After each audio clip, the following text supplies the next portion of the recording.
This is episode 73 of the Andrew Hines Real Estate Investing Podcast.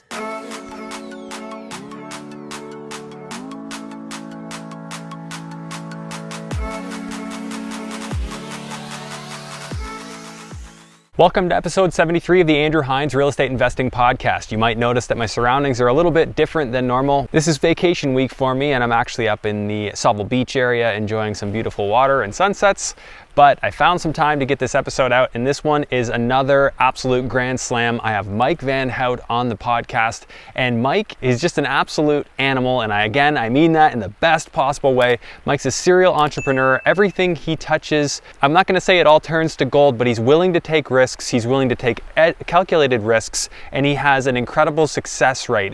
He's a real estate investor, and he's had incredible success there among many other businesses. He currently has 6 businesses that he actively runs, and we didn't even have time to get into all of them. But the thing I'm very confident you're going to get out of this episode is learning about an entrepreneurial mindset, learning about the success mindset, and I think that these things are highly applicable to the real estate investor world, especially in the land of opportunity that we're in right now, which is this lockdown and the virus scare.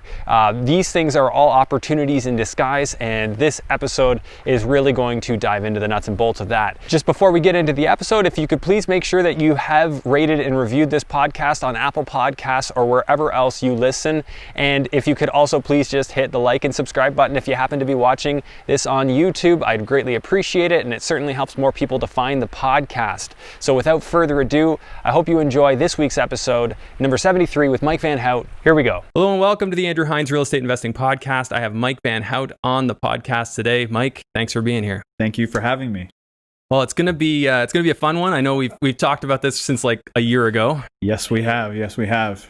So, small world scenario. Mike and I had texts from about 7 years ago. Yeah, 7 years ago. On a property that I saw that you owned. I don't think you own it anymore, but nope. Anyways, just small world. These real estate investors, we cross paths. So.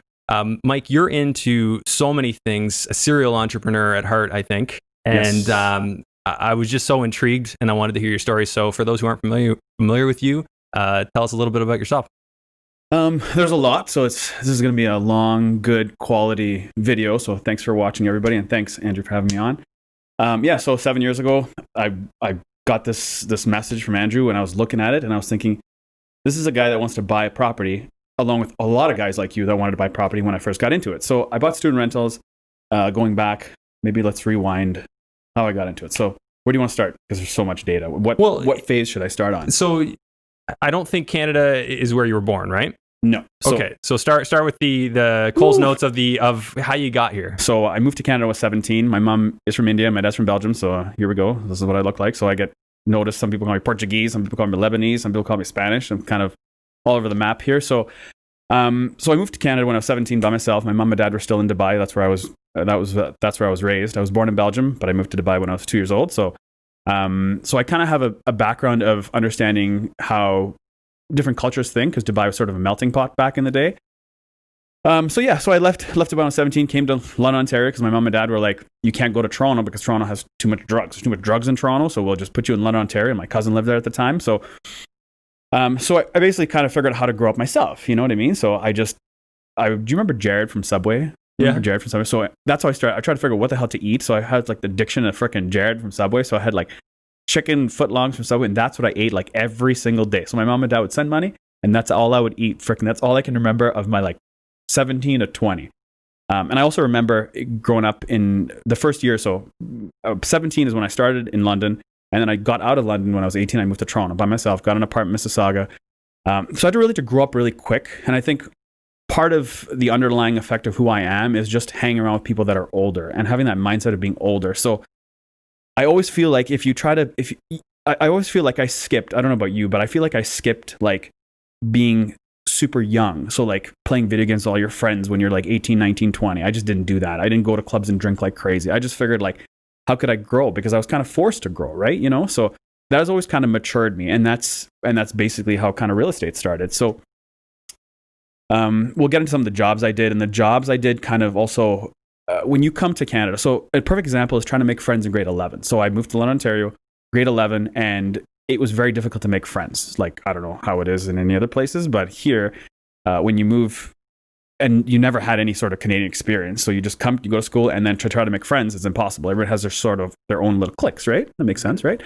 So it was kind of isolated. So having those like sort of like stressors of not being able to fit in with everybody was difficult, right? So you kind of create a thicker skin, and that helps with real estate, as you know, right? Yeah. So you, when you came, you were finishing high school in Canada. Is that right? Yeah. So I wasn't really finishing. I just wanted I wanted to get out of Dubai. I just found there was a lot of, so my mom and dad, my dad had a carpet, curtains and upholstery business in Dubai, and my mom worked for the Hilton. So it was like she worked as an admin person there. But what I found with Dubai Dubai was very, at the time, I don't know how it is today, but at the time it was very segregated in terms of color. So my dad has fair skin, blue eyes, and blondie hair, and my mom has the same color skin as me. And the way Dubai's built on, there are all these crazy skyscrapers and everything they built is based off the back of cheap labor. And that cheap labor is of color. And, the people that run it are usually the British and the Americans and stuff like that. And so I found that when I went with my dad, I felt like I got treated totally different than I went with my mom. And I just kind of didn't like that. It was kind of an underlying thing to me that I felt like I was being treated a little bit different, right? So, and obviously when you watch Western television, you see like how amazing America is, right? So I was trying to get to, how could you get to America? Like it was like the days of like Baywatch and all that stuff, right? You know what I mean? It was pretty crazy. So just watch all that stuff and you're like, man, I want to go to America, right? I want to get to America. So my parents applied for immigration, and then it was either go to Australia or go to Canada. So as I said, I wanted to get closer to the States, and the eventual goal was to, back in the day, it was all about education and go to school and education and go to school and stuff like that. And I sucked at school. I was no good at school. Was entrepreneurship in your DNA though? Because you strike me as this guy that just, you have your hands in everything as an entrepreneur. And you were deep in, right? You came to Canada. You were immediately. You said you didn't get to play the video games. You were obviously taking responsibility. Correct. What was it? Correct. Why? The easiest way to put this, man, is that, so I remember going in high school, sort of back in Dubai, the way we have drywall in Canada, but in Dubai you basically have concrete they spray on, and has like that very rigid sort of scrapey feel on the walls, right? So a perfect example was the toilet paper we had in Dubai wasn't really toilet paper. I know it sounds crazy, but it was like this cardboard sort of roll, and you could switch it up, take water, mix it with water, and take it and throw it in the ceiling. And I just kind of looked at life like that. And if you put too much water, you'd throw it up and it would fall because it was too heavy. If you put too little water, it wouldn't stick. If you put the right amount of water, it would stick. And that's kind of how I approached life. I just looked at it like, if you put just amount of water and throw it up in the sky, it will stick. And that's kind of what that entrepreneurship kind of started, So I realized that also it's very simple, man. If you call in any aspect of your life, if you get something you don't want, so if you pick up the phone, you call Bell Canada, they're not giving you a deal on whatever you want, you just call them back again and talk to somebody else. And that's what I realized was that Canada it's at kind of its infancy of where businesses are. It's everybody comes, like I had a great conversation with an older guy the other day, and part of my DNA is understanding that you learn more from older people. So I just try to learn and understand that older people have experiences. Now, maybe their timing was better, or their timing that they did it didn't work. But if you grasp that, and if you take ideas from the far left and you take ideas from the far right, and you kind of just pick pieces that you think is good for you, it'll work, right? So in terms of the DNA part, I think because I just was isolated and I was by myself, because I moved here when I was 17, and then I moved back, I'm 17 in London, and then 18 I moved to Toronto, and I had those experiences. I said goodbye to all my friends, and it was like a epic crying movie when I was at the airport trying to leave. And then when I came here, I was, I had lots of questions of like, did I make the right move? So that was like the first part of like, you get thrown there and you're like, did I make the right move? I left all my friends, came by myself for this dream that I had no idea was gonna be, but I left for something that I felt was right. I felt like felt like the people were treated a little bit different, and I didn't want to feel different. And I saw that having a white dad and a brown mom, you know what I mean? Which is crazy, because like, and even in their day, growing up when my mom and the Indian culture has lots of friends. I mean, they all word of mouth. The Indian culture is just word of mouth, lots of friends. So even when my parents go to parties today, there's 400 or 500 people, and my dad's one of the only few white dudes. So that's the culture that I grew up with. So I understand how and I mean, obviously it's not like white and black or colored things, but the culture is different, and the thought processes are different, and the way they approach things are different. I mean, I was in the car business for a long time, and we'll get into that. But even if you get, like it's like, and everybody kind of knows this, but if you have the Canadian culture wants to buy something from you, they'll just ask for a fair price. But if you have the other culture, which is the half of me, and asks, do you want a fair price? There's about 50 different negotiation tactics you have to figure out until you can sell them something. Yeah. So it's just, you have that on one side and you have that on this side. So I kind of understand that, and because I grew up in Dubai, I understand the Arab side of it as well. And in London, Ontario, we have lots of Arabs, and in Canada, we have lots of Arabs. So I kind of know the Arab side, I know the Indian side, and I know my dad's from Belgium, so I know like the European side, right? So I have all three different sort of angles in my brain. And how different people feel and react, right? So it gives you an advantage because understanding people is a key to business, I would say, absolutely. Yeah. And then, so just getting at this though, you were fully willing by yourself, without your parents, to go to Canada. They'd let you come here, get temporary residency at the time. So permanent residency, right? You got permanent residency. We applied for a PR and all that stuff. Like right away, you applied? Yeah. So there's a point system in Canada to get in, all that stuff, right? So back then, my parents were doing fairly well, so they came in, and we got approved and stuff like that. So. Okay. So when did so you went to Toronto? Like you finished high school, you were into working right away? No. So I finished actually grade 11. I finished grade 11 in London, and then grade 12 I went to Mississauga. And in terms of education, I'm not good. I'm just not. I felt like if you go back and I put some Instagram posts of my report cards from Dubai, and they were all like behavior -9. They were all negatives. Like I was not good. It's not that authority is the problem with me. It's just people telling me something that's not factually true. Whatever my brain tells me is like, man, I cannot stand this. So, but you kind of have to go through the process of going to school. And so I did. So I went to grade 11 in grade 11 in London, grade 12, and I moved to Mississauga, and then I went to Humber College. So in Humber College, I decided to take business because business is the easiest thing to get into. I couldn't get into university. My grades were not strong enough. I could barely break 70s. So I think York University was the only one that was accepting people in the 70s, and I could barely get into York. But Humber just made more sense because for me, I didn't want to go to school for another 4 years. So I went to Humber. And I did business management for 6 months, and then I did business marketing for another 6 months, and I dropped out. I just could not listen to these people tell me something about business that it just didn't make any sense. I felt like they were talking to people that were at the easy way to put this, I guess, is because I went through that being alone for 2.5 years. I just felt like I just knew more than the person sitting next to me, and I just felt like I just needed a higher ground. And I felt like the only way I could get that is just go out there and figure out the world myself, And that's probably the best way to put it, Yeah.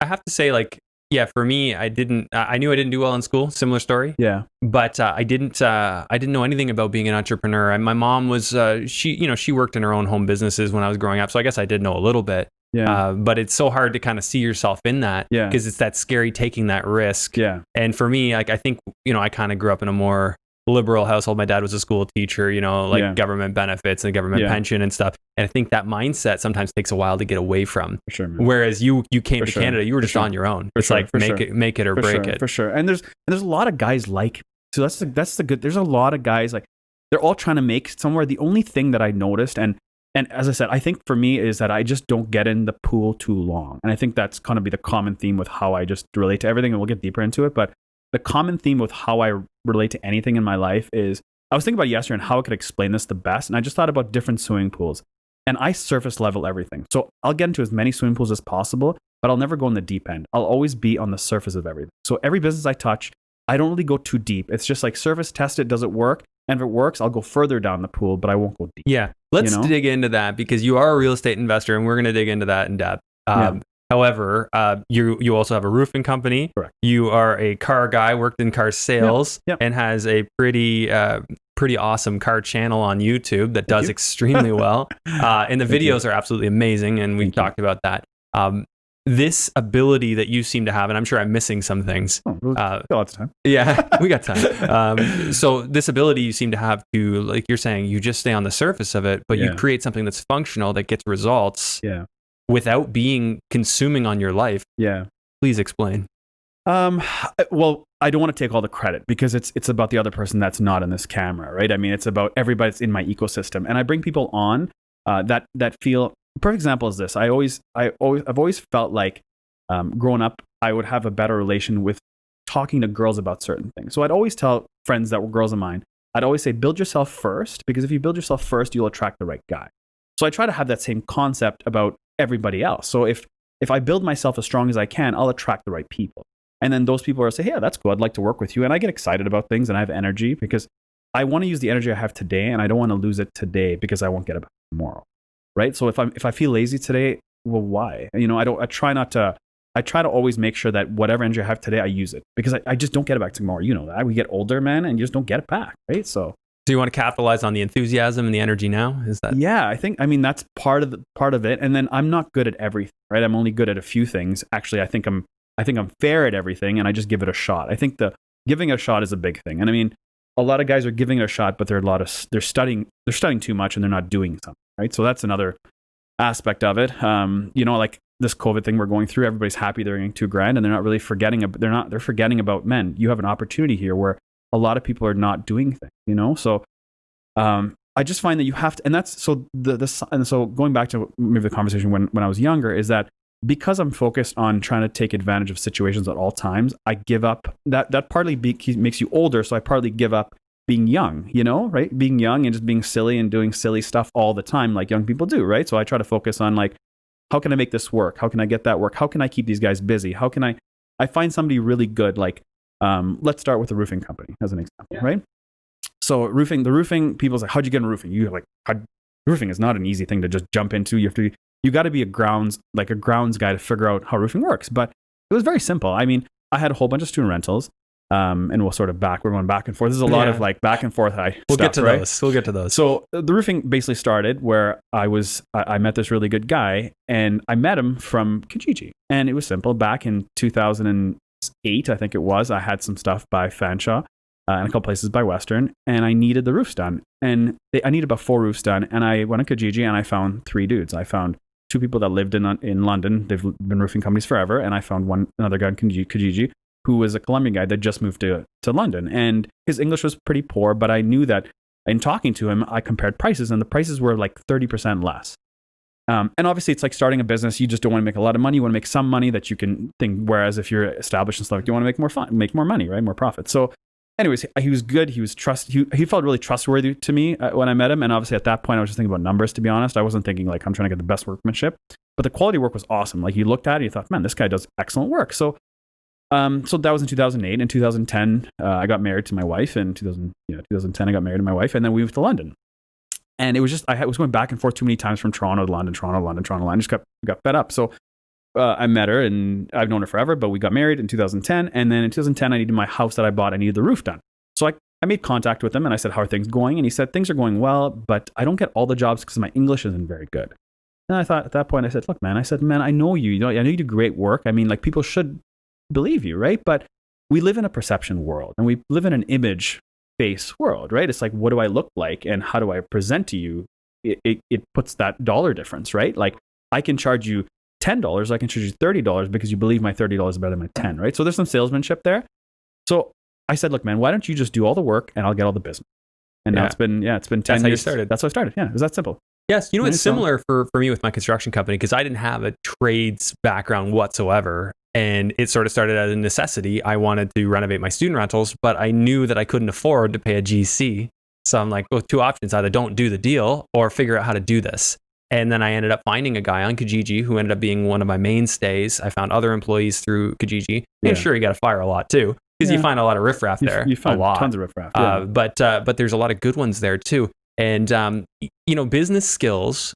It's unfortunate, but it's true. Business skills are different from trade skills, and most people do not have business skills. Yeah. I mean, it's like trying to find this. Like, how could he go and do all the quotes? Go measure the house, do all the quotes, and do the jobs at the same time? I mean, you only really have 6 days. I mean, people say 7 days, but really the 7th day is always tough. You need a break, right? So you have 6 days to get things done in a week. And how does he do that? It's just not possible. It's not possible for anybody. I couldn't go to the roof, sell them, do the paperwork, accounting. I mean, paperwork in itself is like major red tape that slows you down, slows any entrepreneur down, right? So that slows me the hell down. It's like my full-time job. Totally, man, totally. And I mean, try to run it. In my case, I got 6 different businesses. How do you run them? And I'm working on 2 others, right? So yeah, I just feel, man, like the core of me feels like we have energy. We have the opportunity to do these things. So why not? Why not? Why? Like, how can you give these things up? Like, how can people look at themselves in the mirror? And it really riles me up, but how can you look at yourselves in the mirror?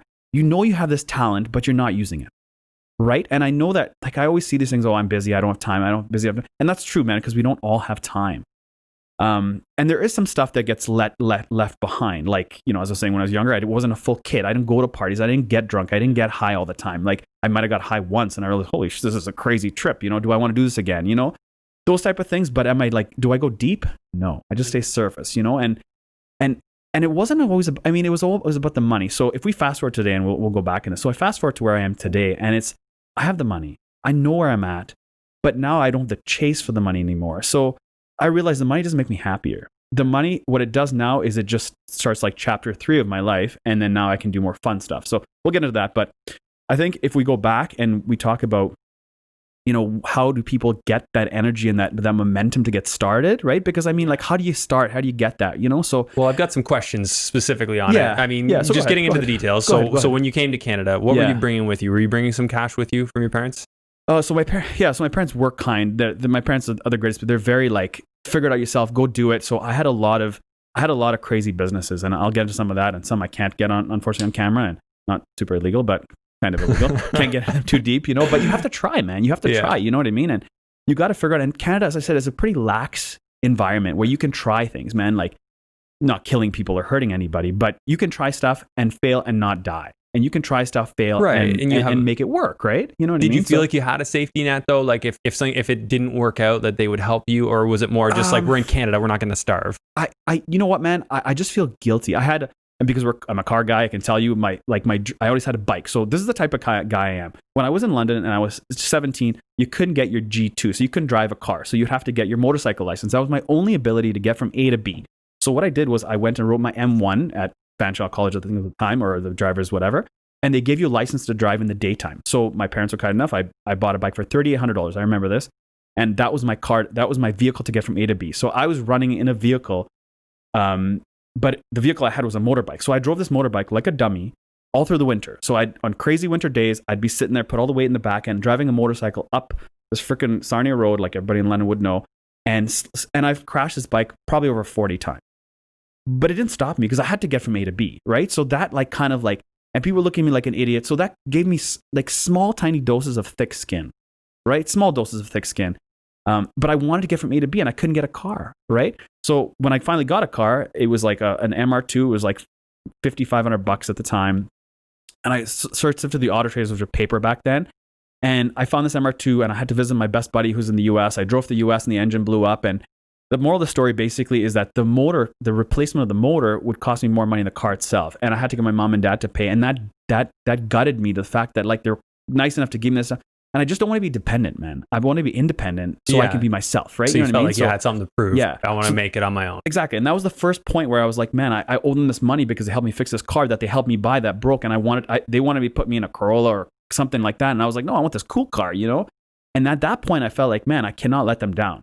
So that's been with me. That's been one of the games. So you never wanted to let them down, didn't want to have to go back to them and ask them for money? No, they put their time and effort to build me. So, I mean, like, this is my repayment game. You know what I mean? So when you left college, did you work a job or did you start a business right away? No, actually, no, man. So I worked for multiple business, like tons of business. I worked for Manpower. So Manpower is like a temp agency. They just place you wherever the hell they can.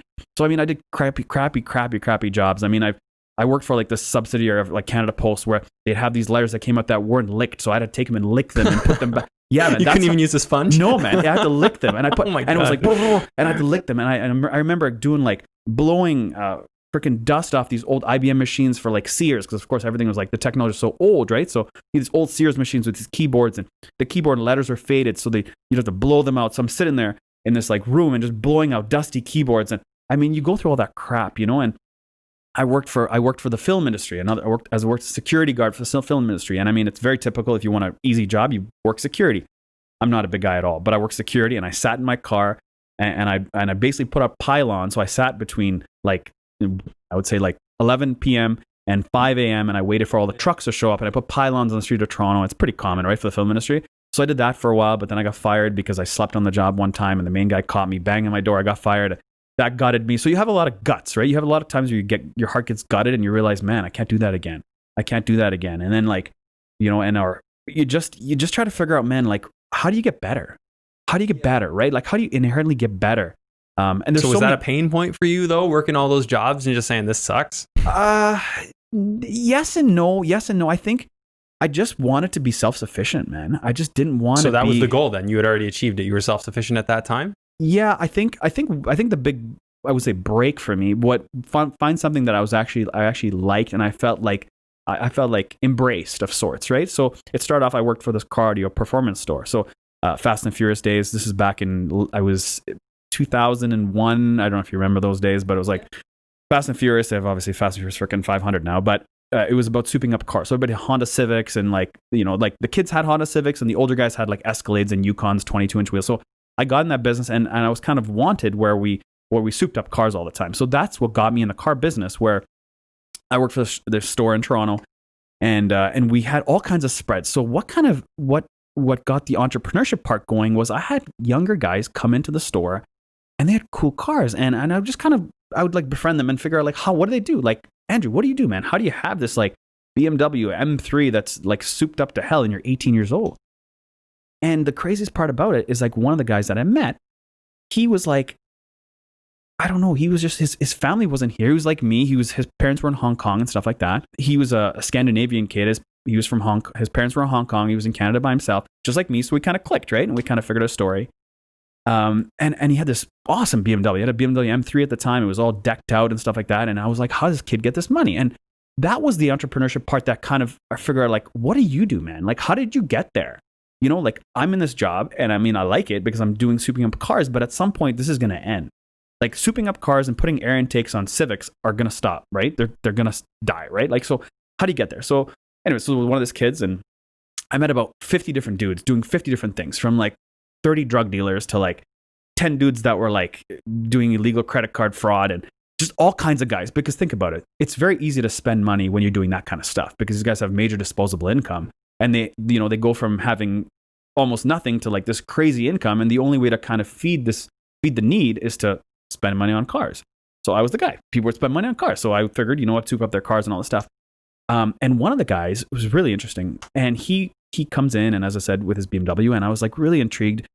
And it took me like 6 months to figure out exactly what he did. And that was my understanding of how to take it to the next level. So funny story, totally off topic. Was it a legal business or an illegal business? It was legal. It was definitely figure out, damn, this kid is smart. So when he was 14, he loved Pamela Anderson. Okay, so every Canadian when they were like, I would say in the 2000s era, loved Pamela Anderson. And because I was in Dubai, and the only freaking thing they had was Baywatch that had any sort of skin showing, but Baywatch wasn't like 45 minutes; it was like 15 minutes because everything was edited. Because it's like it's all edited, right? So you're basically watching like Pamela run and then Pamela stop, and that was basically it, right? So this guy loved Pamela Anderson. So what he did at 14 was he took Playboys and he cut out little things of Pamela Anderson and he posted them to a website. And I was like, this is crazy. So what he did was he posted like individual pages on this magazine. And then I thought, man, like, and then what happened? So I was like so excited trying to figure out like how this kid did it. And he'd get checks in the mail.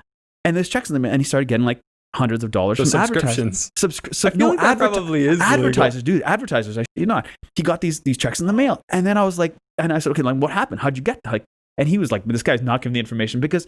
So this is where the internet is kind of crazy right now, where people will share everything, right? Every level, people will share stuff. But at the time, it was like, man, I can't share too much because if I tell you, you're going to jump on my ship, and then my ship is going to go sailing somewhere else, right? So, but what eventually happened is this is how the geniusness in his brain worked. Where he figured, instead of making these individual pages of these big spreads of Pamela Anderson, I'll just make small little thumbnails. That's what he did. So he made thumbnails of different magazines, and he basically put magazines out there, and he got magazines, cut them up, put thumbnails, and had thumbnails. And that's how he started. So when the kid was 18, he was probably making about $300K a month. So that is creativity. That's interesting. I feel like that is probably like some sort of infringement on their digital, or like the magazine's digital property, but who knows? But back then, man, it was all fresh, right? Yeah, they didn't know how to police that yet. Yeah. But so he was sort of exploiting an opportunity before it got cracked down on. Exactly, and that's the entrepreneurship get me thinking, right? So that got you thinking, right? What was your first business after that? Well, the first business actually was far after that point, man. It was just at that stage in my life for 5 years. It was just becoming friendships and understanding how people work. Like just like I asked you when I got here, I said like, man, what cameras do you use? How do you get this? What do you find?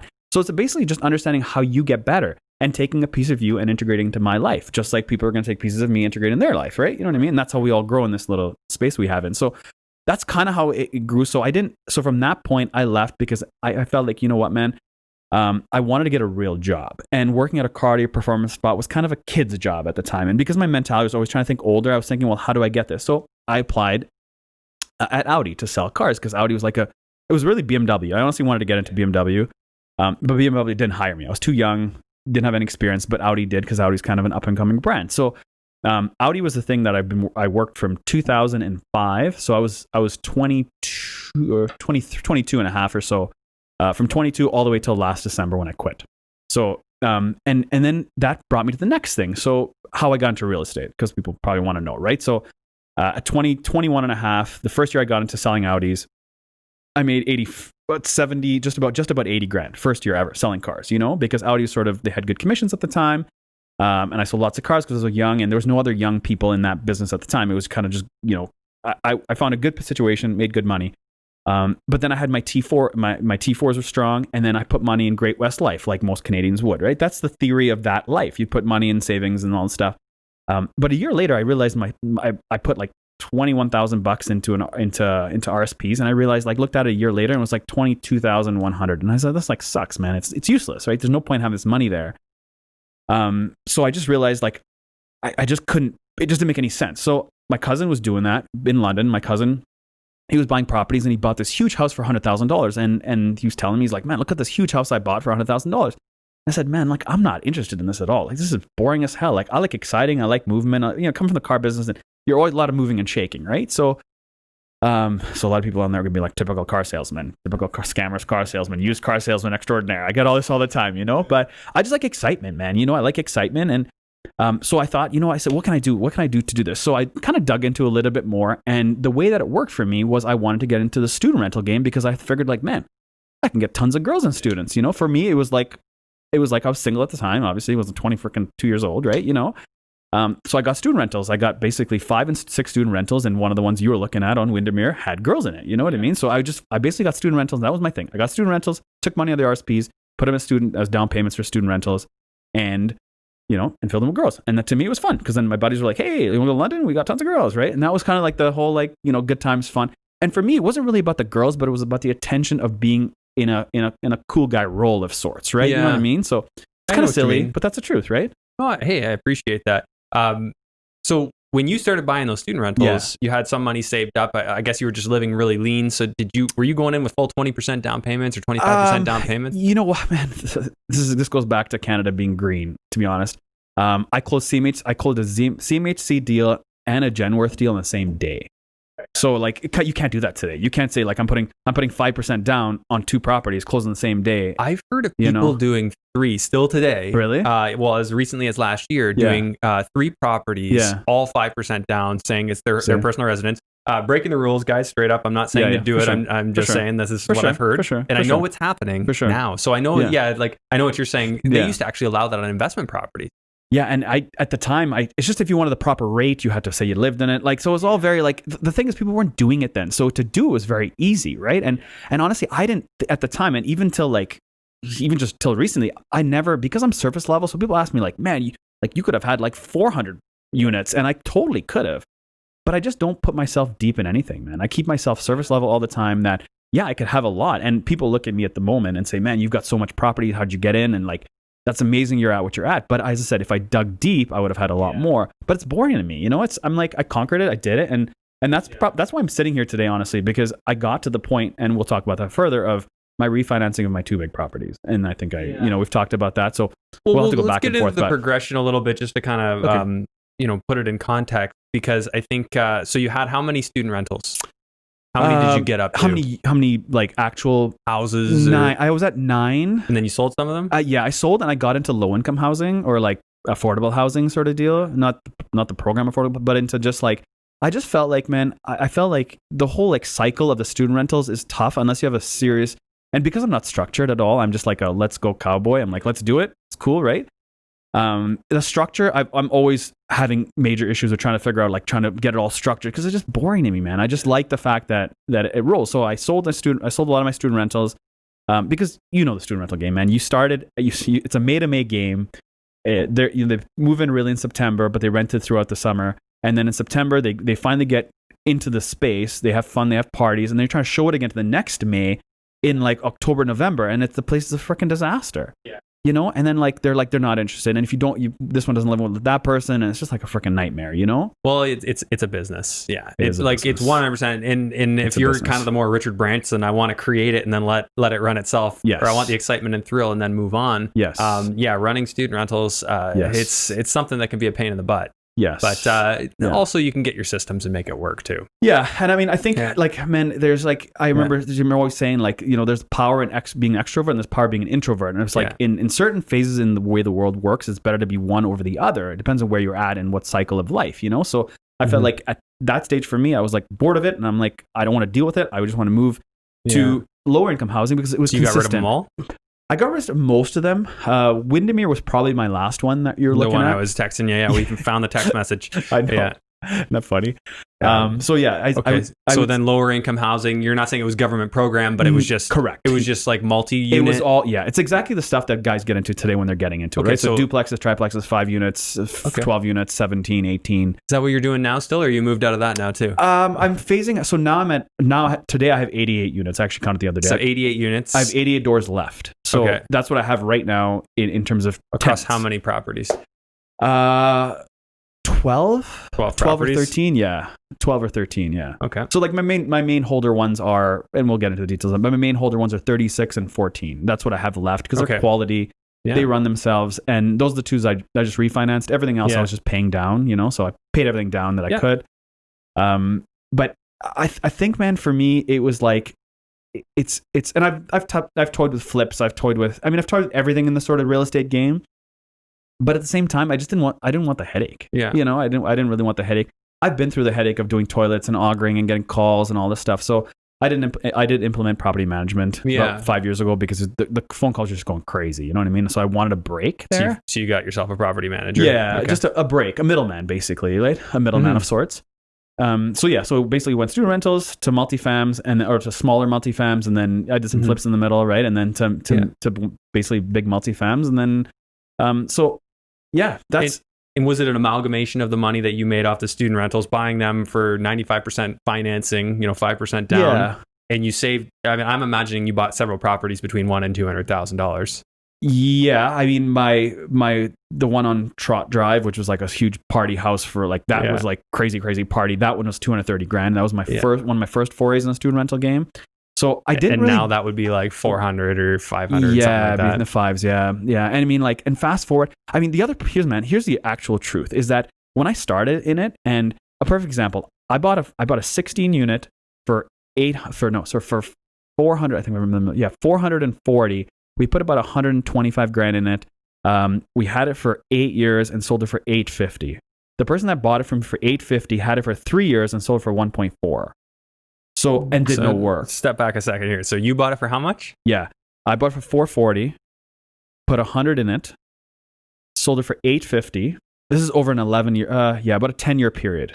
Okay. 10-year period. The guy bought it from me 5 years ago. Now it's had 2 sales since, but bought it from me 5 years ago. And in a 2.5 year, 3 year spread, sold it for 1.4. So I got screwed.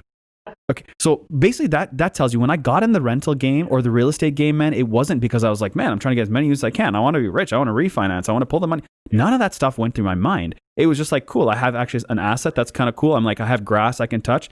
Coming from Dubai, you could own nothing. You could only rent. So I figured like, man, I can own this grass. Like touching grass and touching bricks and saying, I own this. I mean, the bank owns it. But the fact you can do that is pretty cool. But what actually happened was that real estate was puttering like this, and then the last 5 years was like that, right? So then you think, man, all these people are like, whoa, get into this, it's crazy. So then when this happened, all of a sudden my mind changed in the last, and my mindset today, as you know, in the last 3 years, I've sort of steered away from real estate. I've basically not bought anything new. I basically just figured I'm cool where I'm at, and I don't want to because I'm like, man, now this swimming pool is full. It's full of people. When I was in the swimming pool, there was nobody here, man. Now it's full of people, which means it's congested, which means prices rise, and then it's just getting too busy, right? You know what I mean? Right. So, but there's a lot more tension. We wouldn't be having this conversation if real estate was boring. That's the problem. Oh yeah, everybody right? wants, now there's a lot more people that want to be investors. The information available to educate. I mean, Crazy. this right here, the people who are following this podcast, how many people they've had an opportunity to listen to and learn from. But it creates competition for sure. Yes. As if we didn't already have enough with our mass scale immigration. Correct. And we just don't produce enough houses here. Correct. So our supply of housing is not keeping pace with our immigration and our demand for it. So which is why our pricing is through the roof, not to mention the cost of building supplies. I know. Crazy. The world is going a little bit crazy right now, not just for those reasons. I mean, it is. Yeah, in all kinds of arrays. But I mean, the reality is that like, that's what I felt. I felt like it's too busy. So one of the core principles of what I believe in is go into a space that's not busy and do shit work. Okay. City work. Nobody wants to do city work. No one wants to do sewers. No one wants to do roofs. No one wants to do like dirty plumbing. No one wants to do demo. So all those businesses, I'm like, hey man, there's an opportunity there. You're a hard worker. I can get the business. Let's do it. As opposed to let's go into businesses that are super busy. Let's go into selling cars. Be a car dealership for low end stuff. There's a million freaking car dealerships, man. So that's my mindset. Those are niche businesses. I really like what you just said there. So I've talked about this on the podcast before, like getting good at doing heritage homes. Like it's something no one else wants to touch. Everybody thinks that that's a nightmare. And you know what? That's your opportunity, because if you learn that system and know it, then you're going to win. You're right. No one really wants to do demo. It's heavy, disgusting, dangerous work. And you got to do testing. There's a lot of red tape. So if you're one of the people that's willing to go through all that rigmarole and figure out how to do it, there's an opportunity for you. Yep. Hard stuff, man. The harder it is, the more money there is in it, probably. Man, going from a car. Okay, so when I sold Audis, this is how I would sell it. And I believe so the way this Quattro system works, everybody knows what Quattro is, right? Obviously, the four-wheel drive. The four-wheel drive. So the way the Quattro differential works is nobody knows it deeply enough. And the way the Quattro system works is the hardest wheel to turn will get power. So if you're on gravel and you're on, say, concrete and gravel, and let's say one wheel's on, let's say, I'm just backing up here, it's on ice and everything else on concrete. When you hit the gas, what happens is the stuff that's on concrete is the only thing that will get power. Everything else that's slippery will not get power. So if this is easy, everybody's going to run to easy. And that's what everybody's doing. Everybody's running easy. I'm like, no, man, run to hard. The harder, the better, right? You know what I mean? I just think of it like that way, but it's just not quick. And that's the problem. So you have to have some money, right? So before I forget this train of thought in my mind, another really good key point that I want to talk about just quickly is multiple businesses. So for me, like my purity right here is like multiple streams of income. So like I said, when I was telling you about the taking the toilet paper and throwing it on the ceiling and what sticks, what doesn't. So you try to throw as much as you can on the ceiling. Some stick, some don't. But the ones that do stick, man, you got to hold on to them, right? So you can try something, doesn't work, try something else. And a lot of people are like, you got to focus on one and you got to go deep and you got to be you got to be specific on that sector. And that is cool, but it's just not cool for me. So I figured from a dollar perspective, I'm cool making 25 to 40 grand per business. If I make 40 grand times 6 businesses. You're talking about on an annual. Yeah. Okay. I was about to say, like, but do you have a criteria when you're looking at a business saying, I am willing to invest $20,000 to see if this works? Or do you have, and I know we're getting tangent from real estate, but I just think that there's so many gold nuggets you're throwing down here about barriers to entry, going in for what's hard, going in for what's worthwhile because no one else wants to touch it. When you're looking at that business, do you just know that it's going to work? What sort of market validation do you have? Yeah. I would say it's an ecosystem game, right? I mean, like if you do nothing and you're working at like I did as a car salesperson, like the car business is awesome. You can just sit and you can do 20 businesses in the car business because you only sell somebody when they walk through the door. So you have lots of free time, right? But in terms of getting like the ecosystem I'm talking about is like, so I have a roofing company. I've got car, I've got rentals. I've got property that need work. I've got contractors because I've done flips. I've done, there's this big ecosystem here. So I can tangibly pull each piece, and then along with that, I have a network of people that are successful because I've known them from the car business. I've done flips for them. We've done stuff together in the past, whether conversations or whatever, right? So you had a good network. So your network is really strong to have. So there's no one answer, right? It's the whole thing. So I can say, look, you know what? So I'm working on a project right now to bring stuff in for COVID for China, right? So this is something that this is like telling you something that I'm working on that anybody can jump on and steal my information, right? But because I'm 3 weeks ahead of you, it's hard to beat me, right? So don't bother. Don't bother. Or bother, right? Or one competition. Or innovate. Yeah, innovate, get better than mine, great. Whatever it is, right? So it's what's great about capitalism. I know, man. It's freaking awesome, right? Yeah. So like I'm willing to spend at my net worth at the moment, I'm willing to spend anywhere from $10,000 to $40,000 to test. But you must have an extreme sense of conviction that it's going to work. right? It's kind of like demo. Yeah. I've been around enough people in the renovation game to know that they don't like demo, especially when you got to do a full gut. Correct. Yeah. So that's I know if I had that business, yes, and I'm organized, and we got proper WSIB clearance, and we got our training and our health and safety, we're up to date. Yes, there'd be lots of demand for that. For sure. I don't need to really conceptualize. I just know that most people won't want to do it because it's a pain in the butt. Exactly. But man, it's as simple as like, and I know that because I've got like, I've never been diagnosed with ADD, but I feel like I got it because I jump around all the time. But it's like YouTube, right? You want to know what to talk about next? Just look in the comments. How do I know if it's going to work or not? I just look in the comments. It tells me what I'm looking for. So next. on your Audi channel, which does really well. Yeah, it's not Audi anymore now because I left. Oh, you're a car guy. You're a car guy. I do everything. Anyways, but you had videos getting like 1 million views. Did you get 1 million views? No. The highest I have is 400, but 400,000. But I mean, the cool one, man. I just did one on a Volkswagen Arteon, and I've got 100K in a month, which I'm like freaking awesome, man. Yeah, like you can get some good ad revenue on that, right? Yeah. So I think you were getting like $500 or $600 a month. Yeah, so I get 600. Like this month, I'm just almost at $700 US a month. And I split it with my guys. So there's another one where I found something that's ultra talented, and I split it with them half and half. So it's like, it's not, the onus is not all on me. The onus on me is to be, educated on it and talk about it and do research. But I bring a good product to the table, and then he does the other half. There's so many additional opportunities there to monetize on that traffic, right? Because if you can get those people on an email list, or they're following you on Instagram down the road, if you got something to sell, it's not just advertising revenue. Correct. You got an opportunity there. So and to learn, man, dude. Like, I mean, I'm 37 or 38. My wife reminds me all the time. I'm 38 now, so. But I learn from people that are in their 20s, man. I'm excited to learn from the people in their 20s. I don't know everything, I'm excited to learn, because growing up, I learned from the people older than me. Now the people older than me, I feel like I'm at that middle gap where I can help the guys older than me, and I can learn from the guys younger than me, and I can be the middleman. So if you want to know about shady car salesmen, you can be the middleman right now, and you can, if you're in your 30s, late 30s, you can teach guys older than you because they actually have no idea what TikTok is. Then you can teach people that are younger than you what real estate investing is, right? And how to do that best, right? So like 2-3 years ago, man, getting into commercial real estate was like the cat's meow. Everybody wanted to get into it because it was lucrative, it was new business. With COVID now, half of them are slaughtered, right? I mean, half of them are slaughtered, right? So it's like, how are those people adapting? So if you guys want to learn something, how are the people that are doing commercial real estate right now adapting? Besides the fact that, we're getting paid out $2,000 a month and 75%, right? That kind of obviously keeps everything up. But this is the time where people will go, and now I'm going to ADD again, but like, remember we talked about Kijiji and going on Kijiji finding people?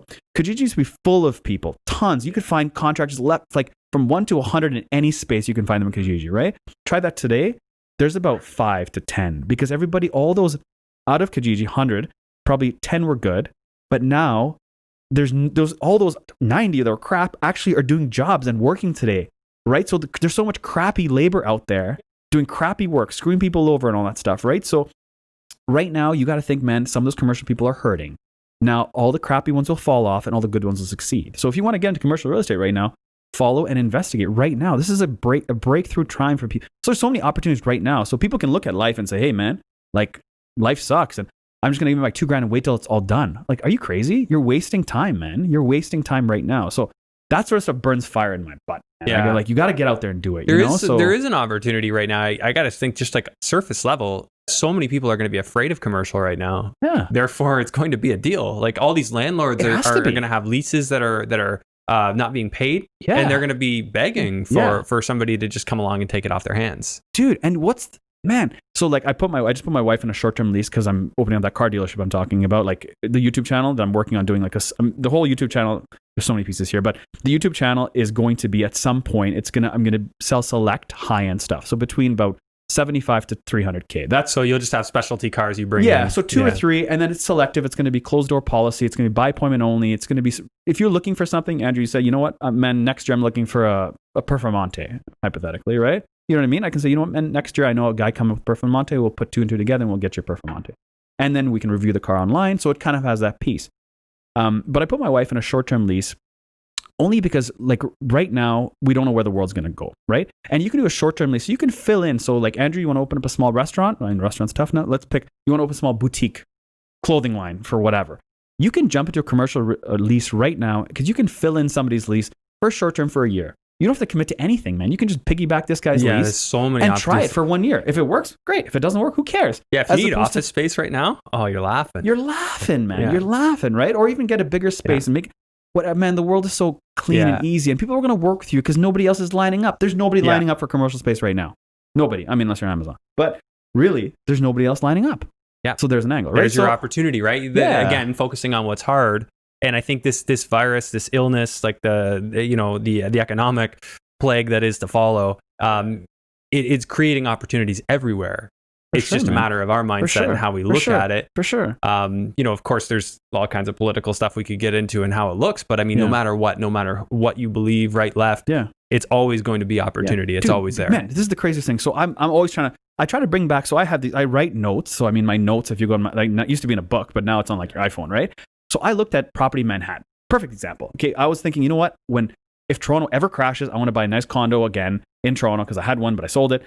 And I wouldn't buy another nice condo in Toronto. So I looked in Manhattan because obviously New York is getting crushed with COVID, right? So let's look at property in Manhattan. Well, if you go on Zillow, or you guys go on Zillow and you go look, what's the date today? June 24th? Today is the 23rd. 23rd, yeah. There we go. Go look June 23rd at the cost of properties in Manhattan. All the stuff, 3, 4, 5 million will always be that high because those guys don't need the money, right? They're at the sellers, they're staying here. The buyers are here. They're not coming up here at the moment, right? But there are people that need the money because, half the building has COVID. Look at properties, man. You can find properties right now for 650 square feet, near 4 blocks from Times Square, $350,000 US. Condo fees are $850. Obviously, they're expensive, or HOV fees they call it. But man, you could never find anything for $350,000 and $373,000 or something like that. It was and I feel for the people in New York though, because it wasn't just that. This whole rioting, defund the police, craziness. Crazy. People are just itching to get out of New York right now. Crazy. But man, dude, my whole life I wanted to freaking go to New York and be in New York. I remember Times Square I remember two of my best buddies. They rented a 3-bedroom apartment. They took, a typical New York style. They put a wall in the living room and that's the 4th bedroom. That guys did that. And now as Canadians, we actually have some wealth together. Money's being pumped left, right, and center. You can take that money and buy a condo in New York. I mean, will New York ever be the pits? I don't think so, man. The money's there. And I mean, it's always been a world-class city. There's millions of restaurants. It's not going to go anywhere, right? The crime and murder rates, though, in the 80s, until Giuliani came into power, was really bad. He turned the city around, and that was its renaissance. And it's now they're taking this step back, which is just tragic. For sure. I do believe long-term... Opportunity, man. Long-term, they should be coming back. If we can't depend on that, we can't depend on anything. You know what I mean? So, I mean, that's just my opinion, guys. We're just getting... Hey, man, this is what life's about, man. Opinions, right? So, yeah. But you just think...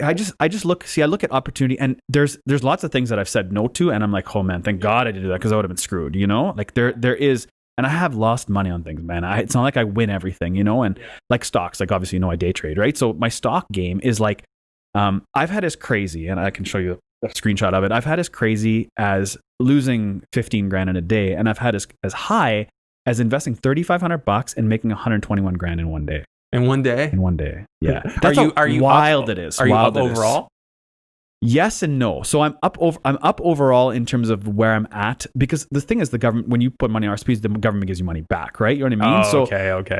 So I have I'm up overall in terms of my long-term account. My short-term account, man, it's gambling for me, and I need that for me. I need that out to kind of get the ups and downs. So obviously, long-term, yes. Short-term, no. Short-term, I'm funny because I honestly thought the market was going to dip at whatever stock stuff, but I thought they were going to dip about a month ago, so I went in fairly heavy and it didn't go up. So I'm at the point now where I have still in the markets, and the market's starting to climb, and I'm like, man, I got another 3 weeks to go down, So for me, it's fun. I can lose the money. I'm in that space where I'm cool to lose it because it's not my money anyway. I'm playing with the house money, man. So I'm cool, man. So part of the core in that ecosystem I talked about is because the rentals are so strong and they hold the money. Everything here is all fun, man. It's all fun. It's just this stuff here. The cash flows are crazy. Buildings ain't going anywhere. When I got in the properties, the rents were in the 5s. Right now, I'm getting 12s renovated. I can't lose, man. I just can't lose. I can only lose which it's trending that direction, is there's just way too many people in the swimming pool. So something could happen. Who knows, right? Who knows? I mean, property's been so bulletproof for so long, but there's talk of obviously the rent strikes and all the stuff you see, right? So the tenants are getting more power because the landlords are getting less power because the tenant base obviously is voting based. So I mean that's where again, for me, nobody has a crystal ball. I don't know where anything's going to go. I just look at, it's just very busy. Real estate's so busy, but there's so many pockets. And when I'm on some of the forums and I talk to different people, they're still making money. People are still doing well. So it's not like I'm saying, man, get out of real estate because it's bad. It's just, I'm at the time for me where I'm like, man, I've been through it. I've gone full circle. I started with 1, 2, 3, 4, and it got to 144, scaled back down, cashed out, got my money. I'm in a cool zone. I'm chilling. I'm like, well, I don't need any more. So for me, right? You know what I mean? You're an entrepreneur, and recognizing that being a real estate investor makes you an entrepreneur. That's entrepreneurship, like kind of a gateway drug into being a full out entrepreneur.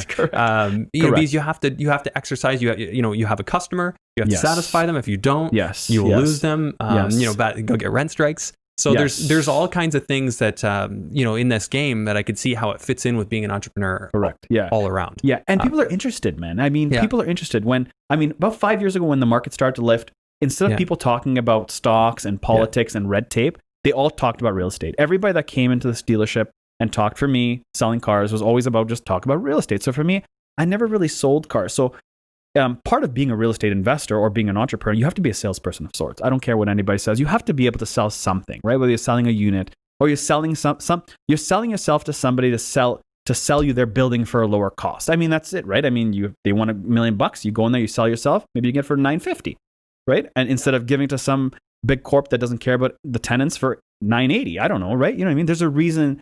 There's a value that you bring, right? Like I joke about this to my buddies and I say everybody has a friendship price, right? Like I'm willing to screw you, Andrew, for $1 million, but for $900K, man, I'm not going to screw you over. You know what I mean? So it's that value. What do you bring to me and what do I bring to you, right? And you have that across all angles. So never sell the product. Always sell your feelings, right? I mean, that's really like, what are you worth, right? What are you, Andrew, worth? And I'm not trying to sell you. Like I never sold cars. People say you sell cars, you're a salesman. Not really. I just wanted to know more about you. And because I want to know more about you, you trust me more. And it's not because I'm trying to make you trust me more. I just want to know more about you. Right? That was my thing. I want to know more. So when you learn that thing about the person, you're learning obviously what motivates them. And then that at the end of the day, if you're helping them get that, hey, I just want to feel like that cool guy that has that car. Yeah. You're not selling them a car. You're selling them how to be a cool guy. Yeah, but I also learn on like older folks that like I talk to older people and say, well, like, what did you miss out in your life? What would you have done differently? How did you get to this point? Do you have like if people? I mean, cancer going on crazy. Like cancer has been like a crazy topic, right? So like, I'm interested to know how they either beat it, how they dealt with it, so that's like information. I'm not trying to sell you anything. I'm just really trying to understand, like, I'm trying to be a human, right? You're just talking about caring. Yeah, man. So it's not just being and. The car business, and we'll just off topic here. So for people wanting to get into a business, the car business is a good business to get into when you're young because you're selling them product. You get to learn about people that are in a better position than you for the most part, right? Right? Because you're trying to get them. I just love learning about people in positions like that because you're learning about the type of people that you would want to know. Exactly, man. Yeah, and the part that I really liked about the car business is that like if I got a surgeon that's a plastic surgeon, I have no idea what plastics are, right? I mean, the guy's highly educated. His time is worth thousands an hour, but he's sitting across from me. I have all the time in the world because he wants something from me. So it puts me in a position where you want something from me. I can learn all about you at no cost. So I can find out where you invest your money. How did you get to what are your kids doing? How do you teach your kids that because you are successful, you raise your children in an environment that's full of wealth. You take them on your boat. You have all these things. How do you make caring, grateful children? That information, man, is priceless. So if the car business is the one that's going to get me there, well, you can call me dirty used car salesman. You call me whatever you want because that's a profession. The car business is a dirty profession to sell cars. It's a rotating door. Nobody stays there long and tough. They just want to sell you a car. See you later. And that, unfortunately, is the way the car business is. But for me, I liked it because I could do multiple businesses. That's why it was easy for me over the years to have multiple businesses and to get to learn about you, Andrew, right? That's how it started. So cars are the gateway, man, right? And so it's a whole ecosystem. There's just not one player in this game, right? It's a lot of different pieces. Yeah. Go ahead. More questions. So before I get accused of this not being a real estate podcast. Yeah, I know. That's what I meant. Let's. I was worried about that when we were.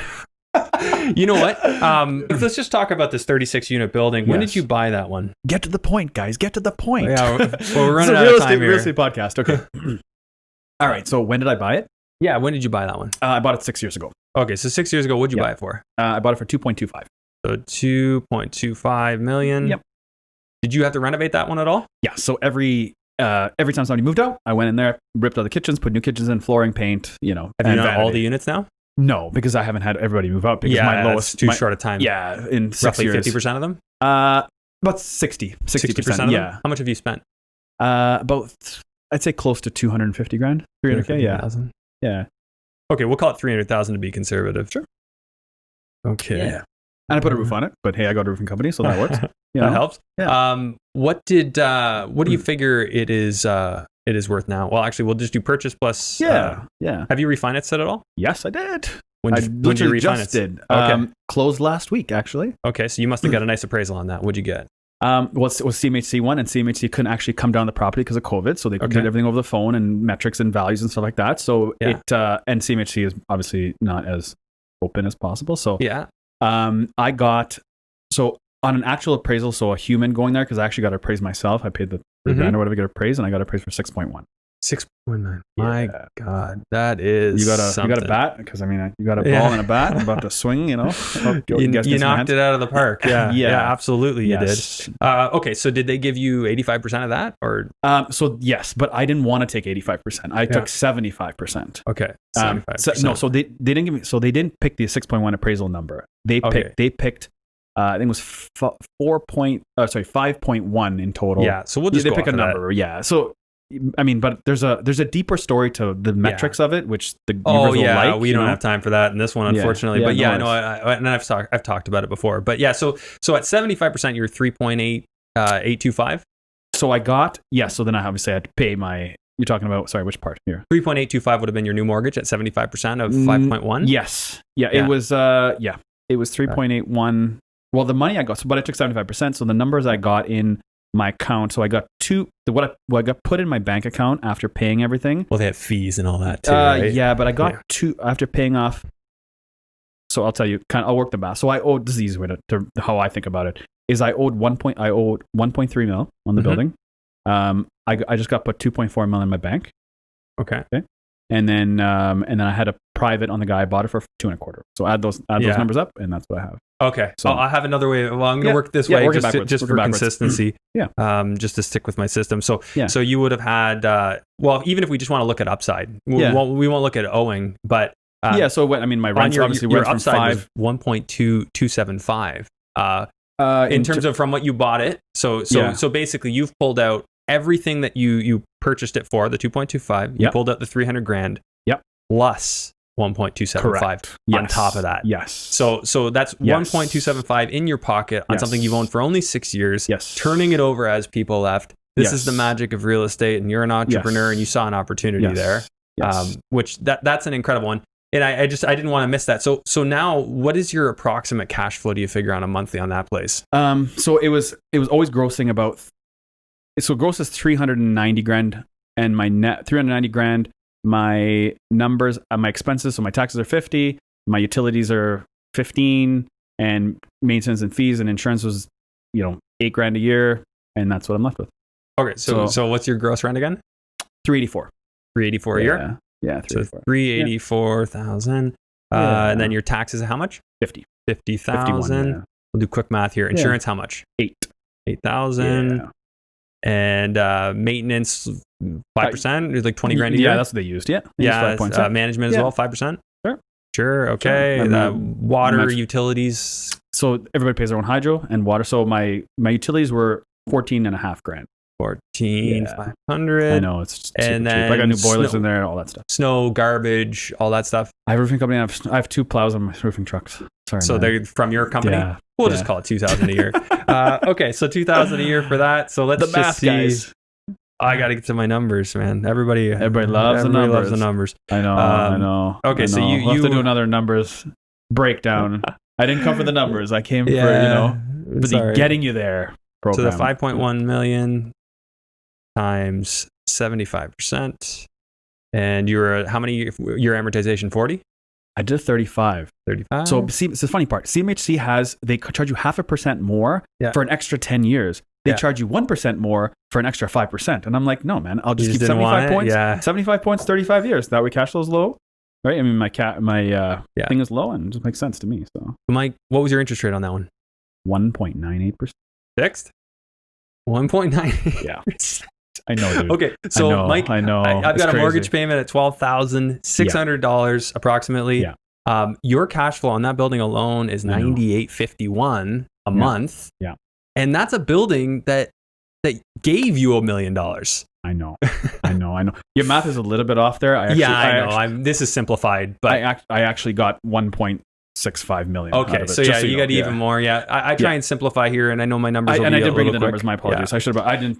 I like the numbers. I know these numbers are back of the slate. envelope. Back of the envelope. Okay, so Mike, really, really interesting chat, and I think people what they're really going to get out of this is a mindset, and that's what I wanted to drive home. Is like you're just into so many things, and you're succeeding at so many things.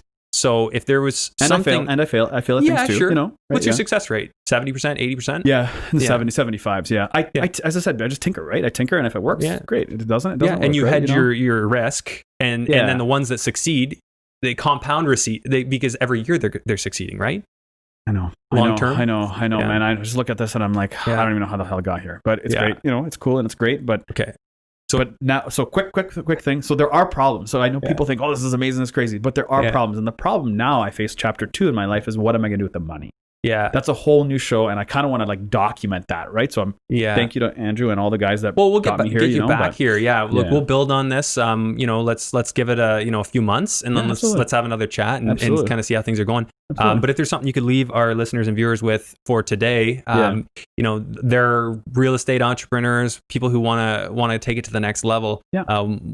Lay it on them. Like what would something that sticks with you? What was one fundamental learning point for you that you would want to pass on? I mean, I would just say in today's world, there's so much data, right? So just clean up the data a little bit, learn as much as you can, take the chance, take the risk. We're all kind of in the same boat. The denominator is the same, right? So I think the risk is less. So it's not as crazy as people think today because the risk is less because we're all in the same boat. You're not going to an industry where there's not a lot of people there. There's a lot of people here, right? So we're all in the same boat. So the risk might seem huge in your mind, but it's actually not that big because we're all in the same boat. You know what I mean? So if you're going to fail, man, I'm probably going to almost fail, right?